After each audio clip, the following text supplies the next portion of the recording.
एक जी। आपका golden golden question था जो मैंने कहा था मैं ऑनलाइन जवाब दूंगा। जो आपका सवाल था कि मैं भी आप ही के रास्ते पे चलना चाहता हूँ, आपकी तरह वैल्यूएशन हम्म, निकालनी सीखना चाहता हूँ, उसका मुझे तरीका बताएं। हम्म, आपने पूछा था सवाल, जी जी। और मैंने कहा था कि मैं आपको ऑनलाइन जवाब दूंगा। ठीक है, तो ये आपके सवालों जी के जी। जवाब जो है वो शुरू होने लगे हैं। आप उसके लिए तैयार हो जाएं। सबसे पहला काम किसी भी अच्छे जो एनालिस्ट है, जिसने बनना हो, कोई बच्चा आपकी फैमिली में हो, कोई बंदा पढ़ा लिखा, उसने डेली बिजनेस रिकॉर्डर को जरूर पढ़े। सबसे पहले ई पेपर, कोई आपको खर्चा करने की जरूरत नहीं, दुनिया में कहीं भी है। मैं तो खैर मंगा के पढ़ता हूँ, अखबार आदत है, मुझे पेपर के साथ ज्यादा मजा आता है, लेकिन आप इस पे पढ़ सकते हैं। इसके अंदर आप देखेंगे पाकिस्तान की सारी लेटेस्ट खबरें इसमें होंगी। ये stock market fall in dull trade, अगर इसको आप देखेंगे, पढ़ेंगे न्यूज को पूरा, तो आपको सारी इसकी डिटेल मिलेगी, कौन सी कंपनी ने क्या किया। ये डेली हम ये भी पढ़ते हैं। उसके बाद इसके डिफरेंट पेजेस हैं। आज वाले पेज चूंकि मेरा ख्याल है छुट्टी है, सैटरडे है, तो वो नहीं होगा। डेली एक कंपनी का एनालिसिस भी होता है। इसके ऊपर चले मैं जो है वो 2 दिन पहले की अखबार खोल के देखता हूँ, तो उसमें आपको 14 की जगह हम चले जाते हैं 12 की।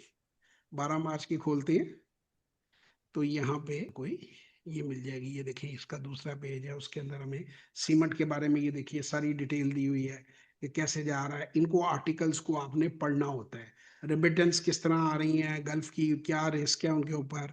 ठीक है, इसी तरह करते हुए ये एंड पे आप आएंगे तो एक कंपनी का आपको एनालिसिस मिलेगा, ट्रीट कॉर्पोरेशन का लिमिटेड एंड बैटरी। ये उसके सारे फाइनेंशियल, उसकी पूरी स्टोरी।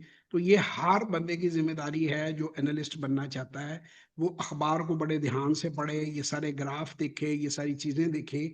ये हम लोग करते हैं, देखते हैं। ठीक हो गया। इसके बाद ठीक। आपने चले जाना है।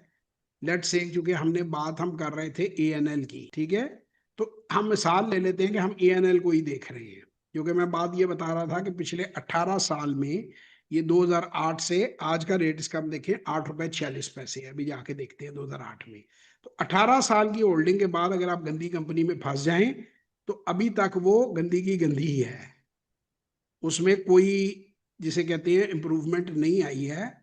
और अगर आप इस तरह के फार्मूले लेंगे और फंस जाएंगे, देखिए ये लोगों का कोई रिस्क नहीं है, ये सिर्फ वीडियो पे जितनी इन्वेस्टमेंट कर रहे हैं, ज्यादा से ज्यादा क्या होगा, वीडियो बनानी बंद कर देंगे, इससे ऊपर कुछ नहीं होगा। हम्म। नुकसान आप लोगों का होगा, फंसेंगे आप। अब हम चले जाते हैं कि जी कंपनी के ऊपर, ये कंपनी का हम जब पेज देखते हैं तो इधर हम उसकी बाइंग सेलिंग रेशियोज हर चीज देखते हैं। उसकी अर्निंग आती है यहाँ से, तो यहाँ पे एक आती हैं उस कंपनी की अनाउंसमेंट्स डेली बेस पे। जैसे मार्च 2 में आखिरी यहाँ पे अनाउंसमेंट आई हुई है, क्वार्टरली स्टेटमेंट डिक्लेयर की हुई है। बोर्ड मीटिंग्स कब हो रही हैं, कोई भी कंपनी में डेवलपमेंट हो रही है, कोई आउटस्टैंडिंग पेमेंट, ये यहाँ से आप पीडीएफ में डाउनलोड करेंगे। एक अच्छे इन्वेस्टर ने जिन कंपनियों में इन्वेस्ट किया हो, उसको ये सारी चीजें देखनी चाहिए। इसके बाद यहां से नीचे से इसी पेज के आखिर से क्वार्टरली और एनुअल रिपोर्ट्स जो हैं, उनको लेटेस्ट रिपोर्ट ऊपर होती है और नीचे आते हुए पुरानी रिपोर्ट्स कर सकती है।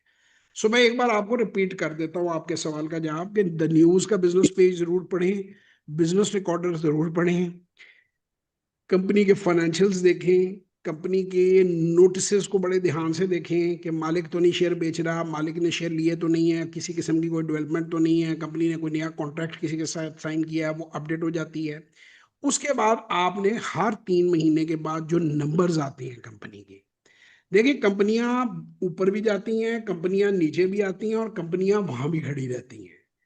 आपने इन कंपनियों को एनालाइज करके उनकी वैल्यूएशन निकालनी है। जो बंदा कामयाबी से इनकी वैल्यूएशन निकालेगा और अंडर वैल्यूड स्टॉक खरीदेगा, वो हमेशा पैसे कमाएगा।